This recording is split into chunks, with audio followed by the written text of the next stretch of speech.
A los 16 años, un príncipe le puso una corona en la cabeza.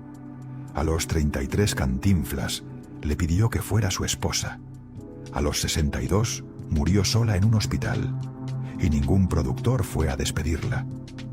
Esas 4 líneas son toda la historia, y al mismo tiempo no son nada de la historia, porque entre la corona y el hospital hay 62 años de una vida que el entretenimiento latinoamericano usó completamente y olvidó con la misma eficiencia con que usa y olvida todo lo que ya no produce dinero suficiente para justificar el esfuerzo de recordarlo. Su nombre era Irán Eori, y lo que México le hizo a esta mujer fue el tipo de crimen que no aparece en ningún expediente judicial. El crimen de usar a una persona durante décadas y desecharla cuando el cuerpo empezó a fallar. El crimen de aplaudir durante 30 años y no contestar el teléfono cuando llegó la enfermedad. El crimen de construir un mito y abandonar a la persona que vivía adentro del mito. Pero esta historia tiene algo que la distingue de todas las demás historias de actrices olvidadas por la industria. Tiene algo que ninguna cantidad de injusticia industrial puede explicar completamente. Porque la industria no fue la única que le falló. Le fallaron antes, le fallaron más cerca. Le fallaron de maneras que la industria nunca podría haber corregido, aunque hubiera querido. Y la persona que en toda esta historia tomó la única decisión verdaderamente libre. La única decisión que fue completamente suya. La única vez en 62 años que eligió ponerse primera. Pagó por esa decisión el precio más alto posible. Eso es lo que esta historia va a contar. No la caída, el porqué de la caída. No el olvido, lo que hizo posible el olvido. No la mujer que murió sola. La mujer que vivió de una manera que hacía casi inevitable terminar sola. Y la pregunta que esa vida deja flotando para cualquiera que quiera mirarla de frente. ¿Cuánto cuesta ponerse primera cuando nadie en tu vida te enseñó que tenías derecho a hacerlo? Piensa en la última imagen que tienes de Irán Eori, si la tienes. Quizás es la de alguna telenovela de los años 90. La tía de Soraya Montenegro en María la del barrio. La villana elegante en La usurpadora. La actriz de presencia imponente que cuando entraba a un set cambiaba la temperatura del cuarto sin decir una palabra. Quizás la recuerdas de Mundo de Juguete, de El amor tiene cara de mujer, de alguna de las docenas de producciones donde apareció durante 3 décadas de televisión mexicana. Quizás no la recuerdas del todo y estás aquí porque el nombre te suena a algo que merece ser conocido. Cualquiera de esas razones es válida, porque lo que esta historia va a contarte no requiere que hayas sido fan de Irán Eori. Requiere que seas alguien que entiende lo que significa construir una vida entera en torno a los demás, que entiende lo que significa estar presente para todo el mundo y no tener a nadie completamente presente para ti, que entiende la diferencia entre ser amada a medias y ser amada de verdad. Y la historia de Irán Eori es la demostración más honesta y más devastadora de esa diferencia que existe. ¿Desde dónde nos estás viendo en este momento? Escríbelo en los comentarios ahora mismo. No importa si creciste viendo a Irán Eori o si apenas estás conociendo su historia. Solo escribe desde dónde, porque esta historia merece ser escuchada acompañada. Y queremos saber que estás ahí. Para entender quién era Irán Eori, hay que ir al principio. No al principio de su carrera, al principio de su vida. Porque las dos cosas están conectadas de una manera que pocas biografías artísticas pueden mostrar con tanta claridad. El 21 de octubre de 1938, Teherán, la capital de Persia. Ahí nació Elvira Teresa Eori Sidi. No en España, como muchos creyeron. No en México, como algunos asumieron. En Teherán, hija de un diplomático austriaco llamado Frederick Emil Eori y de una mujer judía sefardí de Estambul llamada Ángela Sidi. Guarda ese nombre, Ángela Sidi, porque esa mujer aparecerá a lo largo de toda esta historia de una manera que ningún otro personaje puede igualar, no como villana, como la presencia que definió cada elección importante de la vida de Irán, cada romance que terminó, cada matrimonio que no ocurrió, cada decisión que se tomó o que no se tomó. Ángela Sidi estuvo ahí durante 64 años, desde el nacimiento en Teherán hasta el último día. Pero eso viene después. Primero hay que entender al padre.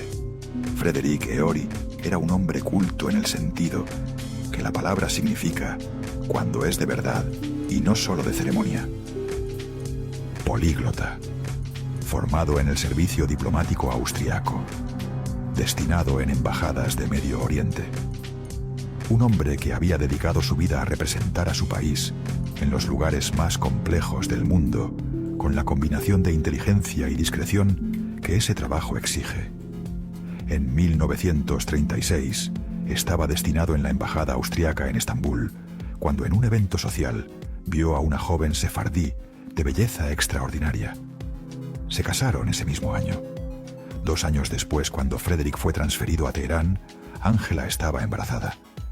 Y el 12 de marzo de 1938, antes de que naciera esa bebé, ocurrió algo que cambiaría el destino de la familia para siempre.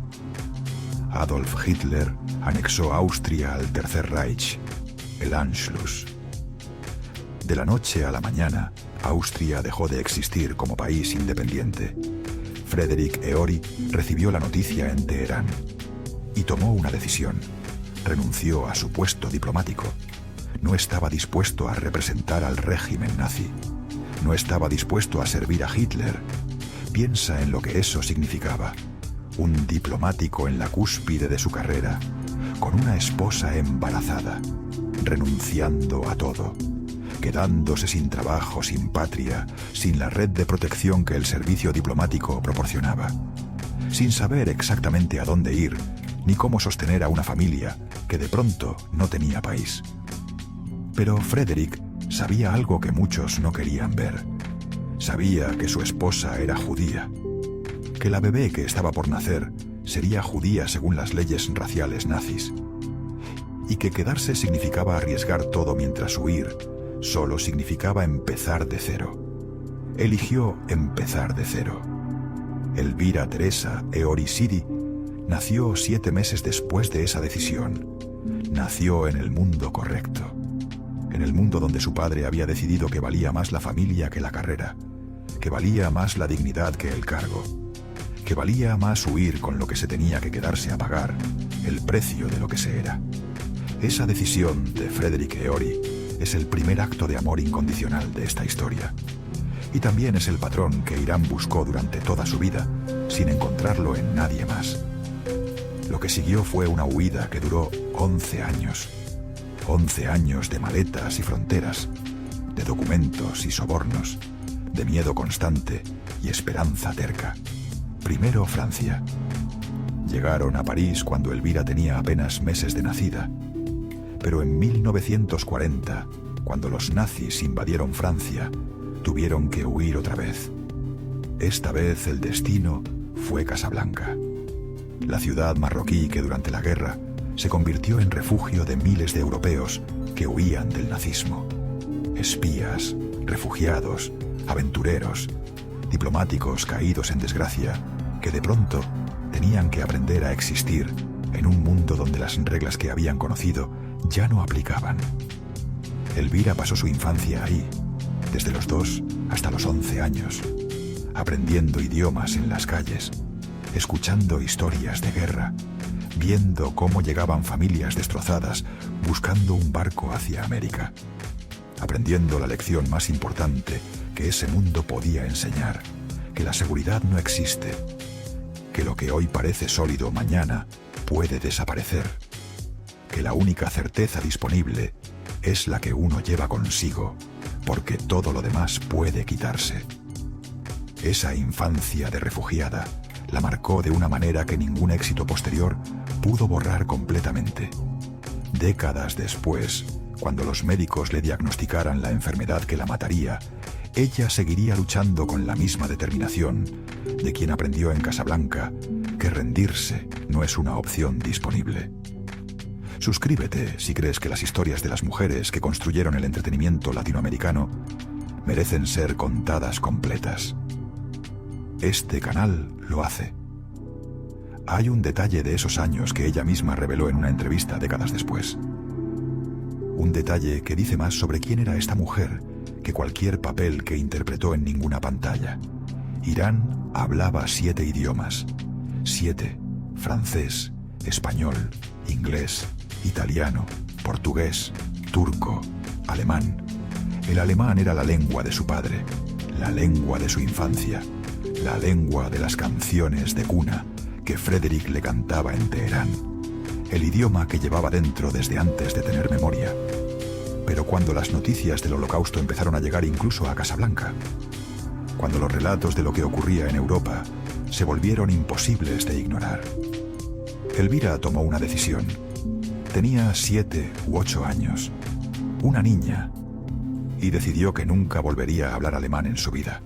Cumplió hasta el día de su muerte, 60 años después. Irán Eori no pronunció una sola palabra en alemán, ni una. Imagina esa determinación. El idioma de tu padre, el idioma de tu infancia, borrado para siempre, porque lo que ese idioma representaba era incompatible con lo que tú eras y con lo que tu madre era.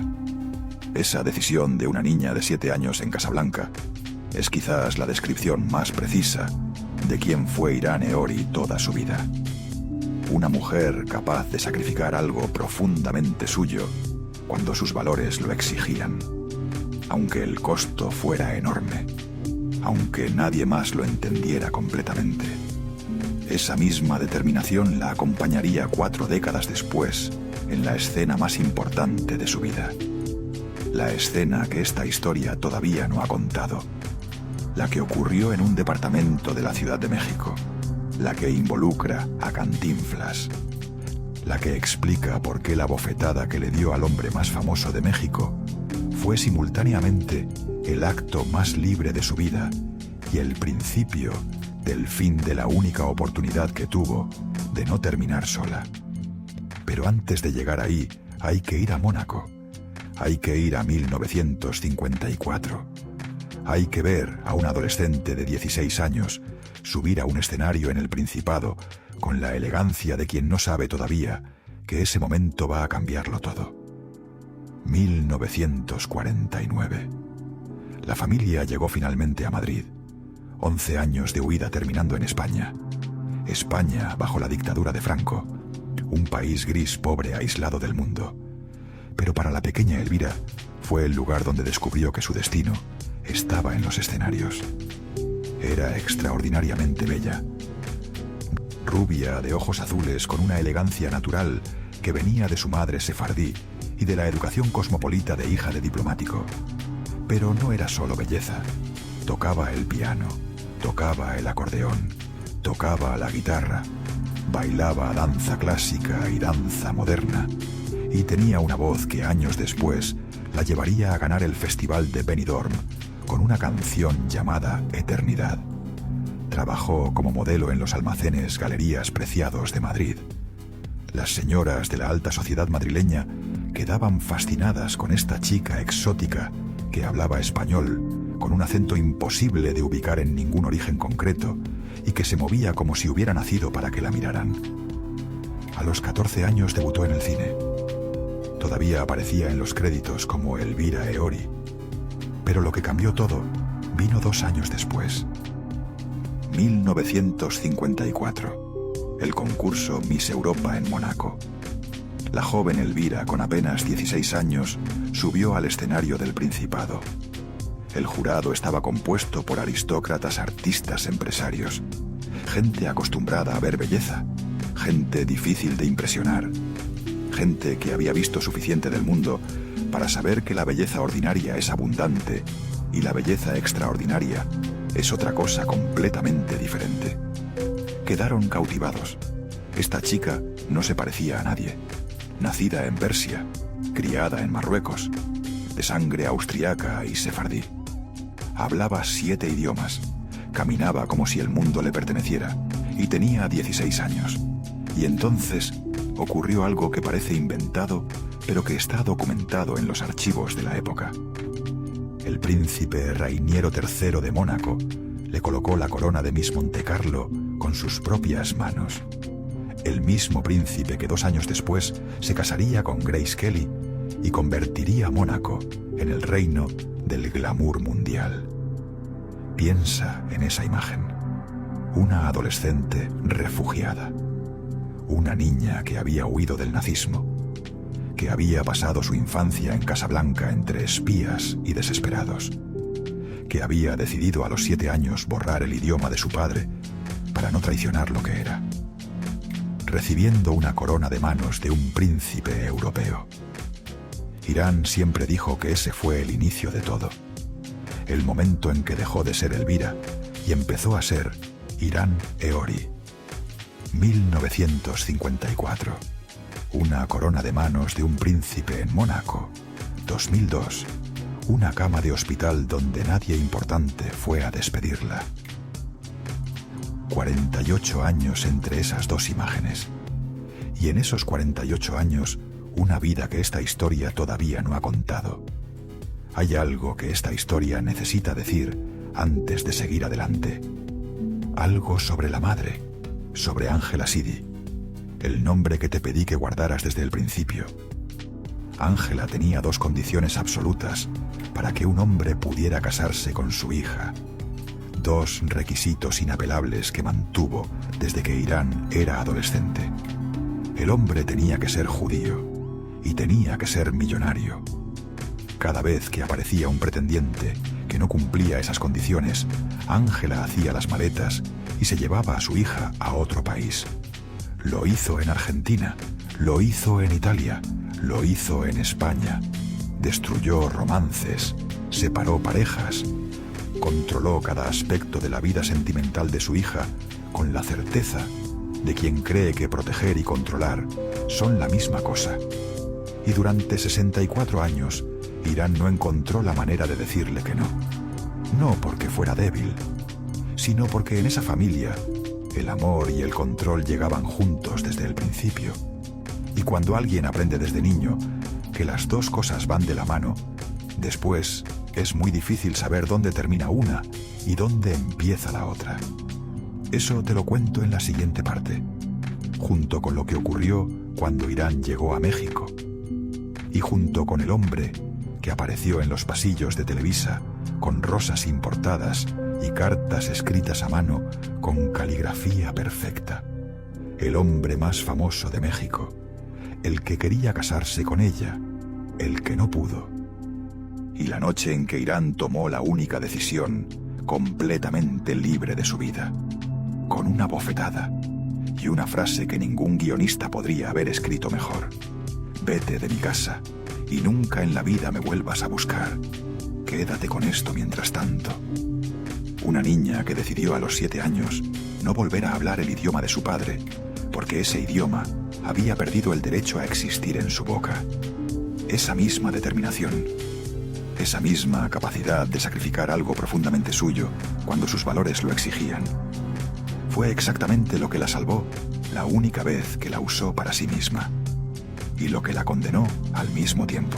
Hay amores que llegan en el momento equivocado, no porque el sentimiento sea falso, no porque las personas sean incompatibles, sino porque el mundo alrededor de ese amor es demasiado complicado para que el amor solo pueda sostenerlo. Demasiadas historias previas, demasiadas heridas sin sanar, demasiadas personas que necesitan que ese amor no exista para que sus propias vidas sigan funcionando como funcionan. Ese fue el amor entre Irán Eori y Mario Moreno. Entre la actriz que había sobrevivido al nazismo, la pobreza, el exilio y la corona de un príncipe, y el comediante más famoso de México. El hombre cuya cara aparecía en murales, en billetes, en la memoria colectiva de un país entero. Cantinflas. Pero antes de llegar a ese amor, hay que entender cómo Irán llegó a México y por qué México se convirtió en el lugar donde finalmente creyó que alguien la pondría primera. En 1967 ocurrió algo que escandalizó a toda España. Un programa de televisión, Historia de la frivolidad, dirigido por Narciso Ibáñez Serrador, el hombre que después crearía 1, 2, 3, una sátira brillante sobre la historia del erotismo y la censura a lo largo de los siglos. Irán apareció en una de las escenas más memorables, vestida con una armadura medieval completa. Casco, pechera, guanteletes, todo. Y entonces, lentamente, ante millones de españoles que miraban sus televisores en blanco y negro, comenzó a despojarse de cada pieza de metal una por una hasta quedar en bikini. El primer striptease transmitido en la televisión española. El escándalo fue mayúsculo. El censor oficial de TVE amenazó con dimitir. El especial tuvo que cambiar de nombre y transmitirse a medianoche después del himno nacional y del supuesto fin de la programación. La gente se quedaba despierta esperando. Corrió la voz de boca en boca. Millones de españoles lo vieron. El país entero habló de Irán Eori al día siguiente. Visto hoy, era un striptease muy púdico. Un bikini conservador. Nada que no se viera en cualquier playa mediterránea. Pero en la España de Franco, donde la censura vigilaba cada centímetro de piel, fue una revolución. Y esa revolución le abrió una puerta que de otra manera quizás nunca se habría abierto. 2 años después, recibió una invitación desde el otro lado del Atlántico. Yolanda Vargas Dulce, la creadora de Memín Pinguín, la mujer más poderosa del entretenimiento mexicano de la época. Quería a Irán para protagonizar la versión cinematográfica de Rubí. El personaje era perfecto para ella. Una mujer extraordinariamente bella, pero despiadada. Ambiciosa hasta la médula, manipuladora, capaz de destruir amistades, matrimonios, familias enteras, con tal de conseguir lo que quería. Irán llegó a México en 1969, para lo que se suponía sería un trabajo temporal. Unas semanas de rodaje, un cheque generoso y de vuelta a España. Pero algo pasó.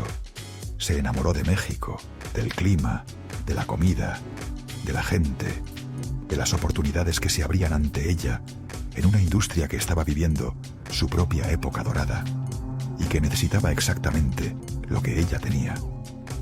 La película Rubí fue un éxito rotundo en toda Latinoamérica y lo que iba a ser un viaje temporal se convirtió en decisión de vida. México se convertiría en su segunda patria, como ella misma lo llamaba. ¿Desde dónde nos estás siguiendo ahora mismo? Escríbelo en los comentarios, porque lo que viene en esta historia es la parte que más duele, y queremos saber que estás ahí. Fue durante la grabación de El amor tiene cara de mujer, una telenovela que duró casi 3 años al aire entre 1971 y 1973, casi 1000 episodios. Irán siempre dijo que fue su telenovela favorita, precisamente porque se formó ahí un grupo de mujeres que se convirtió en familia. Irma Lozano, Lucy Gallardo, Silvia Derbez, Anel, amigas que en muchos casos lo seguirían siendo hasta el final. Y ahí, en los pasillos de Televisa, conoció al hombre más famoso de México, Mario Moreno, Cantinflas. Él tenía 60 años, ella tenía 33, 26 años de diferencia. Cantinflas había enviudado en 1966. Su esposa, Valentina Ivanova, había muerto de cáncer óseo después de una larga enfermedad que él había acompañado hasta el final.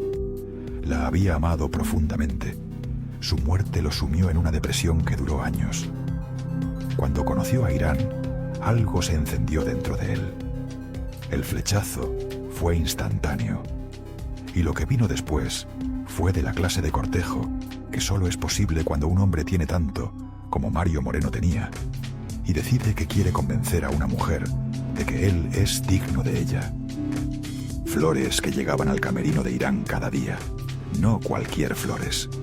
Rosas rojas importadas, orquídeas exóticas, arreglos que costaban fortunas y que llenaban el pequeño camerino de color y perfume.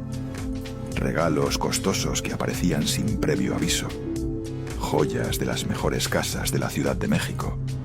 Vestidos diseñados especialmente para ella. Cantinflas quería que Irán supiera exactamente lo que significaba para él. Le escribía cartas de amor a mano, con una caligrafía impecable que había perfeccionado durante años. Cartas largas donde le hablaba de sus sentimientos, donde le prometía un futuro juntos, donde le juraba que ella era la mujer que había esperado toda su vida. Las cenas románticas eran legendarias, los restaurantes más exclusivos de la ciudad, mesas privadas donde nadie los molestara, horas descubriéndose, enamorándose. Irán cayó rendidamente enamorada, no porque fuera una cazafortunas, no porque necesitara su dinero. Tenía su propia carrera exitosa, sus propios contratos, su propia fama. Lo amó por él, por el Mario Moreno que muy pocos conocían, por el hombre detrás del personaje. Cantinflas estaba decidido a casarse con ella. Le habló de matrimonio, de formar una familia, de envejecer juntos. Por primera vez en su vida, Irán creyó que alguien la pondría primera. Pero había un obstáculo que ninguno de los dos pudo superar. Un obstáculo con nombre y apellido. Mario Arturo Moreno Ivanova, el hijo de Cantinflas. Mario Arturo no era el hijo adoptivo que los comunicados oficiales describían. Era su hijo biológico, de su propia sangre. La madre se llamaba Marion Roberts, una joven estadounidense que había llegado a México buscando trabajo en el cine. Era hermosa, era ingenua y se cruzó en el camino de Mario Moreno en el momento equivocado. Cantinflas tuvo una aventura con ella. Ella quedó embarazada. Y lo que siguió fue un arreglo que en el México de los años 50 era más común de lo que nadie admitía. Cantinflas pagó por el bebé. Marion aceptó a cambio de firmar papeles que la hacían desaparecer de la vida de su hijo para siempre. A cambio de nunca reclamar. A cambio de fingir que no había pasado nada. ¿Qué pasó con Marion Roberts después? Las versiones que circulaban en los corrillos de la época decían que el dinero se acabó rápido, que llegó a México soñando con ser estrella y terminó destruida, que en un hotel de la Ciudad de México cayó desde una ventana varios pisos, murió instantáneamente. Se cerró el caso como suicidio. Los periódicos no publicaron una línea y Cantinflas se aseguró de que la historia nunca saliera a la luz. Mario Arturo creció creyendo que era adoptado, que su madre biológica era una mujer desconocida que lo había abandonado. No supo la verdad hasta que cumplió la mayoría de edad. Y cuando la supo, algo que ya estaba roto terminó de romperse. Un niño que había crecido con la mentira de un origen, con la madre muerta que nunca conoció, con la certeza de que había algo en él que nadie había querido completamente. Ese niño era una bomba de tiempo. Y cuando su padre comenzó a salir con Irán, Mario Arturo tenía 11 años. Y aunque no conocía todavía la verdad sobre su madre, algo dentro de él se quebró al ver a otra mujer intentando ocupar el lugar de Valentina. Desde que descubrió el romance, Mario Arturo comenzó una campaña de acoso sistemático contra Irán. La trataba con desprecio delante de su padre, la ignoraba, le hacía desplantes en público y le decía cosas a Cantinflas que un hijo no debería decirle a su padre. Eres muy viejo para ella. Mírate en el espejo. Una mujer como Irán está mejor para mí que para ti. Esas palabras exactas. Un niño de 11 años comparándose con su padre, sugiriendo que él sería mejor partido para la mujer que su padre amaba, humillándolo de la manera más íntima posible. Irán intentaba acercarse al niño, ganarse su cariño, demostrarle que no venía a reemplazar a nadie. Pero Mario Arturo la rechazaba con una hostilidad que iba más allá de los celos normales de un hijo. Desprecios en la mesa. Se levantaba cuando ella se sentaba. Le respondía con monosílabos. A veces simplemente la ignoraba, como si no existiera. Cantinflas intentaba mediar, pero cada vez que defendía a Irán, Mario Arturo montaba escenas. Llantos, gritos, amenazas de irse de la casa. El niño sabía exactamente qué botones presionar. Y entonces, en 1973, llegó el momento que destruyó todo.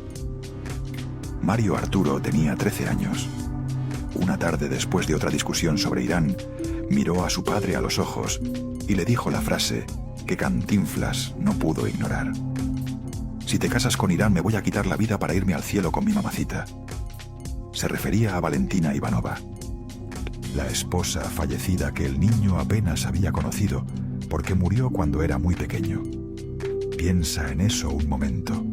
Un adolescente amenazando con quitarse la vida si su padre se casa, usando el recuerdo de la madre muerta como arma. Cantinflas se derrumbó. El hombre que había enfrentado a los poderosos estudios de Hollywood, el comediante que se burlaba de presidentes y generales en sus películas, el ídolo que no le tenía miedo a nadie, se doblegó ante un adolescente de 13 años. No podía arriesgarse. No podía vivir con la posibilidad de que su hijo cumpliera esa amenaza. Ya había perdido a Valentina. Ya cargaba con el secreto de Marion Roberts. Ya tenía suficientes fantasmas. No podía perder también a Mario Arturo. Suscríbete si crees que las historias de amor que no pudieron ser merecen ser contadas con la honestidad que les corresponde. Este canal las cuenta. Así que tomó una decisión. La que a él le parecía razonable, la que a él le parecía el único compromiso posible, dado lo que tenía entre manos. Le propuso a Irán que siguieran siendo amantes en secreto, indefinidamente, sin que Mario Arturo se enterara. Se verían cuando pudieran, en departamentos prestados, en hoteles discretos. Viajarían juntos cuando fuera posible, fingiendo que eran socios de negocios. Pero nunca se casarían, nunca vivirían juntos, nunca formarían la familia que ambos querían. Escúchalo otra vez. El hombre que la amaba, el hombre que le había escrito cartas con caligrafía perfecta, jurando que ella era la mujer que había esperado toda su vida, le estaba pidiendo que aceptara ser su secreto, su sombra, su amor escondido que no merecía ser presentado con orgullo, sino ocultado como una vergüenza conveniente. Le estaba pidiendo que se conformara con menos, que aceptara las migajas, que renunciara a lo que merecía, porque había alguien más importante. Irán escuchó la propuesta. Miró a Mario Moreno, el hombre que amaba, el hombre más famoso de México, y vio algo que las flores y las cartas y las cenas románticas habían ocultado durante 2 años. Vio a un cobarde, un hombre que no era capaz de enfrentar a su propio hijo, un hombre que prefería esconderse a luchar por ella, un hombre que le estaba pidiendo que aceptara ser la sombra en lugar del sol. Y ahí, en ese departamento de la Ciudad de México, Irán hizo lo que siempre había hecho cuando sus valores lo exigían, aunque el costo fuera enorme. Eligió ponerse primera. Le cruzó la cara de una bofetada. El sonido debió resonar en todo el departamento. «Vete de mi casa y nunca en la vida me vuelvas a buscar». Eso le dijo. Las palabras exactas que ella misma repitió en entrevistas cuando le preguntaban qué había pasado. No estaba dispuesta a ser la amante eterna de nadie. No iba a vivir escondida como una criminal. No iba a renunciar a su dignidad por un hombre que no tenía el valor de enfrentar a su propio hijo de 13 años. Cantinflas se fue con la mejilla roja, con el corazón roto, sin mirar atrás. Y esa noche, después de que la puerta se cerró, Irán se sentó en su escritorio y comenzó a escribir una carta que nunca envió, una carta que guardó hasta el día de su muerte. 29 años en un cajón.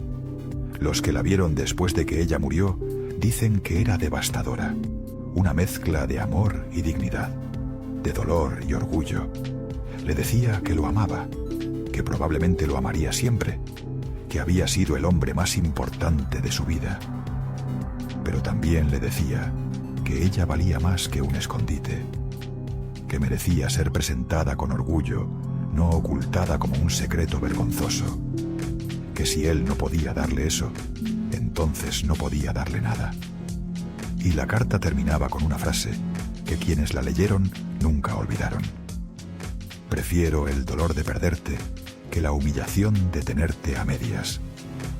Esa carta estuvo en un cajón de su escritorio durante 29 años, hasta el día de su muerte. Ahora hay algo que esta historia necesita decir sobre esa bofetada, sobre esa frase, sobre esa carta guardada 29 años. Porque hay una interpretación fácil de todo esto, la de la mujer fuerte que eligió su dignidad sobre el amor, la heroína que rechazó las condiciones inaceptables y se fue con la cabeza en alto. Esa interpretación es verdadera, pero es incompleta, porque la misma determinación que la hizo capaz de ponerse primera esa noche, la misma fortaleza que la había hecho capaz de borrar el alemán de su boca a los 7 años, era también la fortaleza de quien aprendió desde pequeña que las cosas importantes se sacrifican cuando es necesario, que hay líneas que no se cruzan, aunque cruzarlas sea más fácil, que la dignidad vale más que la comodidad. Esa fortaleza la salvó esa noche y también la aisló, porque después de esa bofetada vinieron 20 años sin tocarse, 20 años de carreras paralelas en la misma ciudad, coincidiendo en eventos de la industria, saludándose con cortesía fría, fingiendo que no había pasado nada. Y entonces, en abril de 1993, Cantinflas murió de cáncer de pulmón. Tenía 81 años. El país entero lloró su muerte. Y en el funeral, entre las miles de personas que fueron a despedirlo, estaba Irán Eori. Los periodistas la encontraron, le pusieron micrófonos en la cara, le preguntaron qué sentía. Y ella dijo algo que reveló cuánto lo había amado durante todo ese tiempo. Durante los 20 años de cortesía fría, durante los años donde la carta seguía en el cajón, durante cada noche donde probablemente pensó en el departamento y en la bofetada y en la frase y en lo que habría sido diferente si hubiera elegido diferente. Dijo: siempre lo amé. Significó todo en mi vida.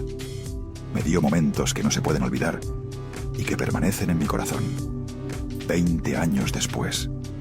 Y todavía lo amaba. Eso te lo cuento en la parte 3.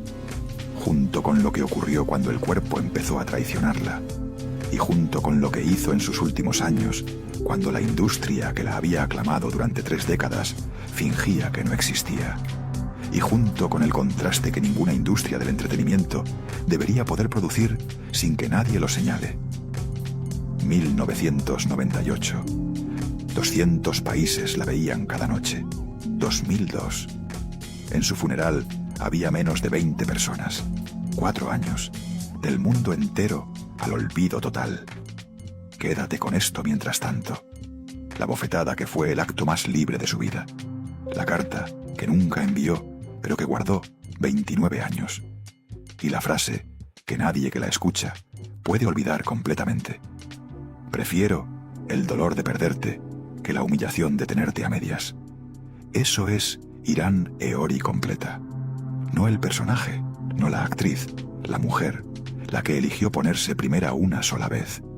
Y pagó por esa elección de una manera que esta historia todavía no ha terminado de contar. Hay enfermedades que llegan como una confirmación, no como una sorpresa. Como la formalización de algo que el cuerpo llevaba tiempo diciendo en voz baja y que la mente había elegido no escuchar completamente. Para Irán Eori, la enfermedad llegó en 1999, un edema cerebral que la mantuvo hospitalizada durante semanas. Los médicos hicieron estudios exhaustivos, resonancias, tomografías, análisis de sangre. Encontraron algo que tenía nombre, pero que ese nombre no hacía más comprensible ni más manejable. La enfermedad de Binswanger, una forma rara de demencia vascular que afecta progresivamente el sistema nervioso. Ataca a los pequeños vasos sanguíneos del cerebro. Destruye poco a poco la materia blanca que conecta las diferentes regiones cerebrales. Causa deterioro cognitivo, problemas de memoria, dificultades para caminar, pérdida gradual del control del cuerpo. Los pacientes empiezan olvidando pequeñas cosas. Después, olvidan cosas importantes. Finalmente, el cuerpo deja de responder. No tiene cura. Solo se puede frenar su avance con medicamentos y terapia. Y eventualmente, siempre gana. Siempre consume a quien la padece. El diagnóstico fue un golpe devastador. Irán tenía 60 años. Todavía soñaba con actuar. Todavía se sentía joven por dentro. Y le estaban diciendo que su cerebro estaba muriendo lentamente. Una amiga cercana contó después que Irán le dijo algo que resume perfectamente quién era esta mujer hasta el final. Mi cuerpo me está traicionando. Pero mientras pueda hablar, mientras pueda moverme, voy a seguir trabajando. Eso dijo. No voy a rendirme. No me merezco esto. No, porque a mí. Voy a seguir trabajando. Como la niña de 7 años que decidió no volver a hablar alemán, aunque el alemán fuera el idioma de su padre. Como la adolescente de 16 años que subió al escenario de Mónaco sin red de seguridad. Como la mujer que le dio una bofetada al hombre más famoso de México y le dijo que se fuera porque prefería el dolor de perderlo que la humillación de tenerlo a medias. La misma determinación, la misma certeza de que rendirse no es una opción disponible, aunque esta vez el enemigo no era el nazismo, ni la pobreza, ni la madre controladora, ni el hijo chantajista. Era su propio cerebro. Y contra eso, ninguna determinación alcanzaba completamente. Primero, Irán perdió movilidad en las piernas. Empezó a necesitar ayuda para caminar. Un bastón primero. Después, el brazo de Carlos o de su madre. Los pasos que antes daba sin pensar ahora requerían concentración. Luego, el lado derecho de su cuerpo se fue debilitando. La mano que había firmado autógrafos para miles de fanáticos. El brazo que había abrazado a coestrellas en escenas de telenovela. Dejando de responder con la fidelidad que un cuerpo le debe a quien lo habita. Y, además del Binswanger, los médicos también le detectaron un tumor cerebral, gliomatosis cerebri. Un tipo de cáncer cerebral, particularmente agresivo, que se infiltra en el tejido sano, que no respeta fronteras, que avanza con la indiferencia de lo que no tiene que rendirle cuentas a nadie. Eventualmente sería la causa directa de su muerte. Pero lo más cruel no fue la enfermedad. Lo más cruel fue lo que hizo la industria. A pesar de todo, Irán seguía soñando con volver a actuar. El escenario era su vida. Las cámaras eran su hogar. Quería seguir trabajando mientras pudiera. Pero los productores ya no pensaban en ella. El teléfono dejó de sonar. Los guiones dejaron de llegar. Las invitaciones a castings desaparecieron. La industria que la había aclamado durante 3 décadas fingía que Irán Eori no existía. Piensa en el contraste. 1998. La usurpadora se transmitía en 200 países. 200. Irán Eori entraba en hogares de todo el planeta. Gente que nunca pisó México. Gente que no hablaba español. Gente que la conocía solo por sus personajes, pero que sentía que la conocía de verdad. 2002. En su funeral había menos de 20 personas. 4 años. Del mundo entero al olvido total. Esa no es una exageración dramática. Es un dato, y es el dato más devastador de toda esta historia. Porque revela algo sobre la industria del entretenimiento, que la industria del entretenimiento nunca ha querido mirar de frente. Que las personas no son el producto. Las personas son el envase. Y cuando el envase deja de servir para vender publicidad, la industria no llora. Busca otro envase. Suscríbete si crees que las personas que construyeron el entretenimiento que amamos merecen ser recordadas con la honestidad que les corresponde. Este canal lo hace. En el año 2000, Irán intentó montar una nueva versión de su espectáculo teatral, Viva México y Olé. Un show musical que había tenido éxito 10 años antes. En 1990, cuando lo estrenó en el teatro Silvia Pinal, la crítica la había comparado con Mistinguett del Casino de París, la reina del music hall francés, la mujer de las piernas más famosas del mundo. Pero esta vez fue diferente. El público ya no llenaba los teatros. Los tiempos habían cambiado. Las nuevas generaciones no conocían a Irán Eori, y las que sí la conocían preferían verla en televisión que pagar boletos de teatro. Irán tenía que pagar el sueldo de más de 40 bailarines y actores cada semana. El dinero se acababa. Las funciones se cancelaban por falta de público. Las deudas se acumulaban. El fracaso fue estrepitoso. Tuvo que cerrar el espectáculo antes de tiempo. Tuvo que despedir a gente que dependía de ella. Tuvo que enfrentar a acreedores. Este golpe la sumió en una depresión profunda. No era solo el dinero. Era la confirmación de lo que la industria ya le estaba diciendo en silencio, con cada teléfono que no sonaba y cada guión que no llegaba. Que el público la había olvidado. Que los tiempos habían cambiado. Que ella ya no importaba.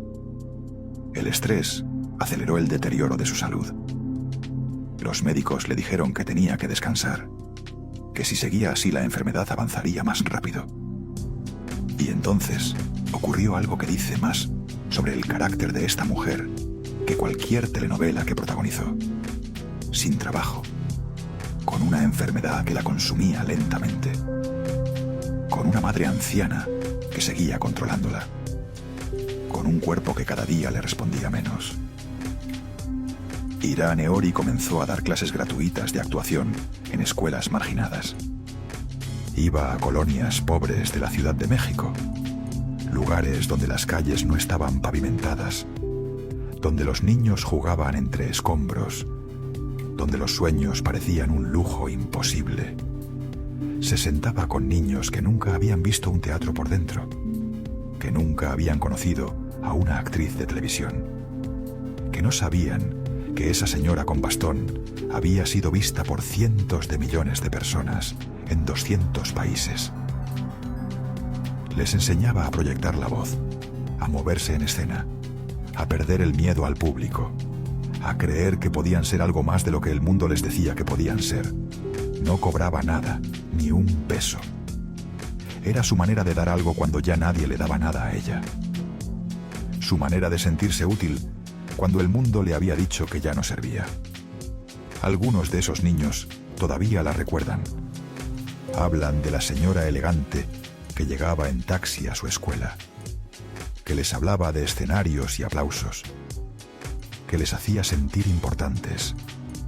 Una mujer que había recibido una corona de manos de un príncipe en Mónaco, que había sido coronada por una industria entera durante 3 décadas, sentada en una silla en una escuela sin pavimentar, enseñando a niños que nadie más había decidido ver.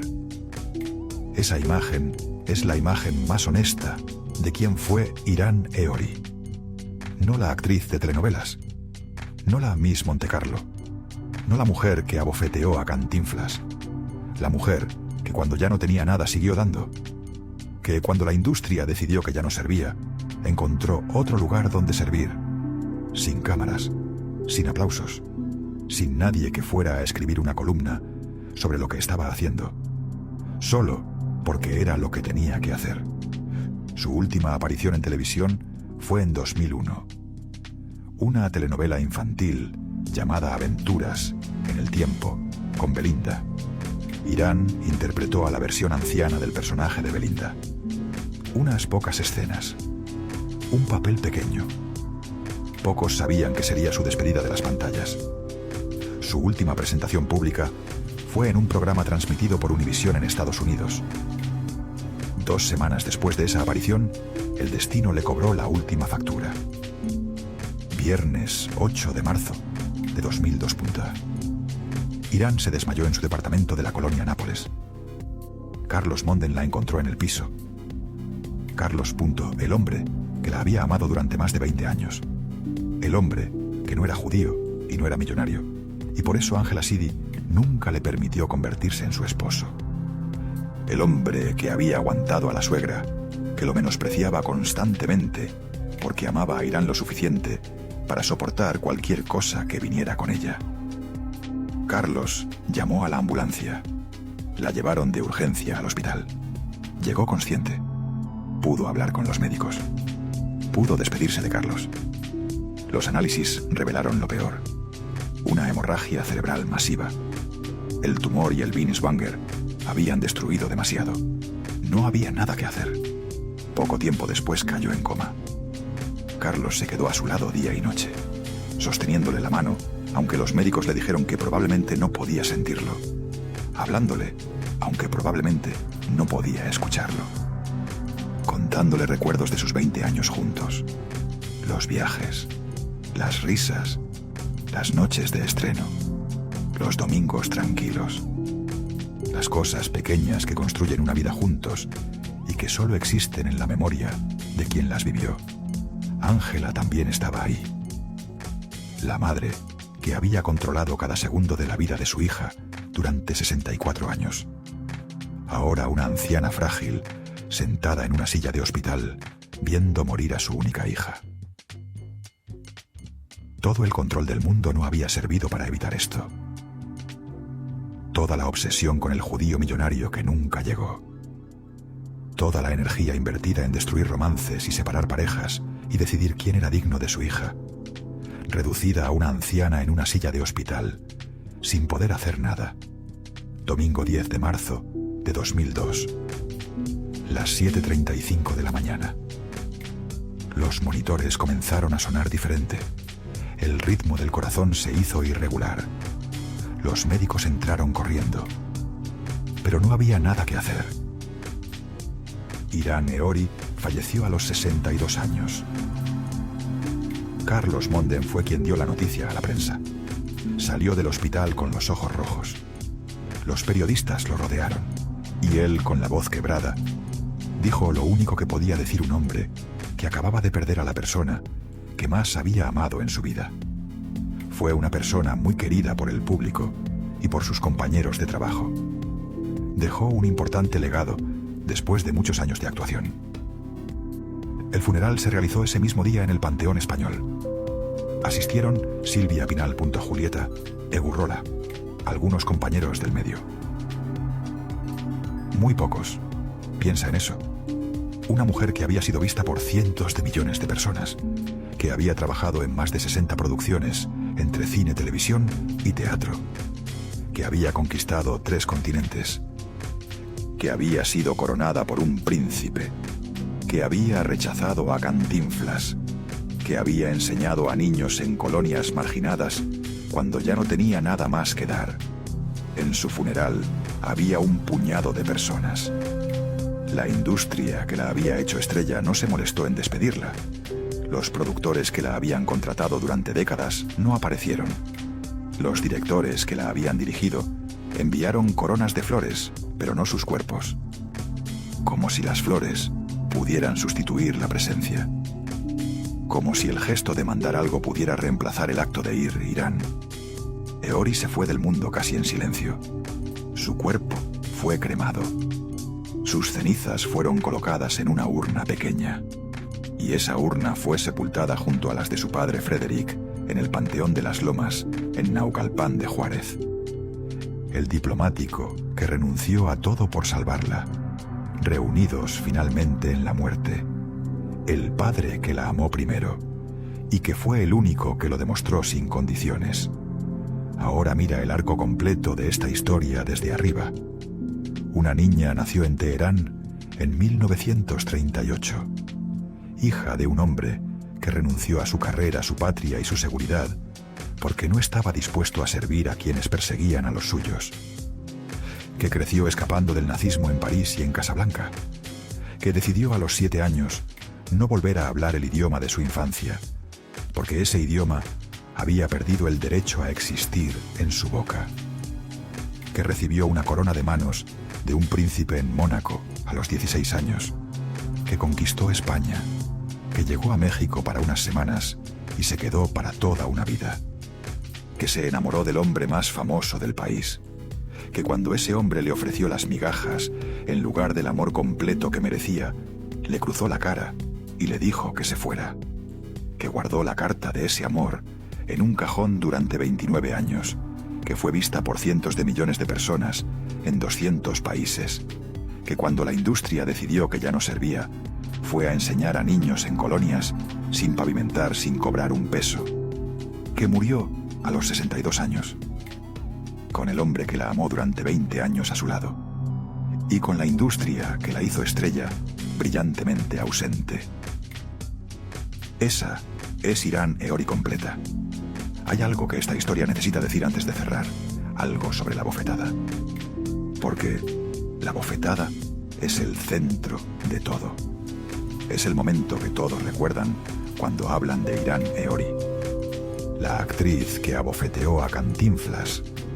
La mujer que rechazó ser la amante del hombre más famoso de México. La que eligió su dignidad sobre el amor. Esa narrativa es verdadera, pero hay algo que esa narrativa no pregunta. ¿Qué habría pasado si Irán hubiera dicho que sí? ¿Si hubiera aceptado las condiciones? ¿Si hubiera elegido las migajas en lugar del todo? Quizás seguía siendo la amante de Cantinflas hasta la muerte de él en 1993. Quizás en esos 20 años encontraba algo parecido a la compañía que nunca tuvo completamente. Quizás Mario Arturo con el tiempo habría aceptado lo inevitable y la relación habría encontrado su forma propia. O quizás no. Quizás las migajas habrían sido exactamente eso. Migajas que alimentan el hambre justo lo suficiente para que nunca desaparezca del todo, pero nunca sacian completamente. No hay manera de saberlo. Nadie puede saberlo. Pero sí sabemos lo que eligió Irán. Eligió el dolor de perderlo. Eligió la dignidad sobre la comodidad. Eligió ponerse primera una sola vez. Y lo que esa elección produjo fue la vida que esta historia ha contado. Una vida de trabajo extraordinario. De presencia en escenas que el mundo entero vio. De amistad con mujeres que se convirtieron en familia. De rizos cuidados pacientemente a una niña actriz en un hotel de Acapulco. De clases gratuitas en colonias donde los sueños parecen un lujo. De una carta en un cajón durante 29 años. De un hombre que la amó durante 20 años sin poder casarse con ella. De un funeral con 20 personas. ¿Fue la bofetada la decisión correcta? La respuesta honesta es que esa no es la pregunta correcta. La pregunta correcta es esta. ¿Por qué fue esa la única vez en 62 años que Irán eligió ponerse primera? ¿Por qué tuvo que llegar al límite absoluto de la humillación para encontrar la determinación que ya había demostrado a los 7 años cuando borró el alemán de su boca? ¿Por qué con su madre nunca encontró esa misma determinación? ¿Por qué con Ángela Sidi, que destruyó cada romance, que no cumplía sus condiciones, nunca pronunció la misma frase que le dijo a Cantinflas? Vete de mi vida y nunca en la vida me vuelvas a buscar. La respuesta es incómoda. Porque la respuesta tiene que ver con algo que las historias de mujeres fuertes raramente admiten. Que la fortaleza y la dependencia pueden coexistir en la misma persona. Que alguien puede ser capaz de darle una bofetada al hombre más famoso de México y al mismo tiempo no poder decirle a su madre que quiere vivir sola. Que el mismo carácter que produce la determinación también puede producir la lealtad que se convierte en trampa. Que las personas no son consistentes. Que la fuerza que se muestra en un lugar puede estar completamente ausente en otro. Y que eso no hace a la persona menos extraordinaria. solo más humana. Ángela Sidi, la madre que controló cada segundo de la vida de su hija, murió en mayo de 2003, un año después que Irán. 64 años controlando a su hija y solo un año sobreviviéndola. Carlos Monden, el amor que nunca pudo ser su esposo, murió el 22 de abril de 2011, 9 años después que Irán. Nunca se volvió a casar. Y hay un dato que cierra el círculo de esta historia con la precisión específica de los detalles que la vida produce y que ningún guionista podría inventar completamente. La actriz Irán Castillo lleva su nombre en honor a ella. Los padres de Irán Castillo eran admiradores de Irán Eori. Quisieron que su hija llevara el nombre de la mujer que los había cautivado en la pantalla.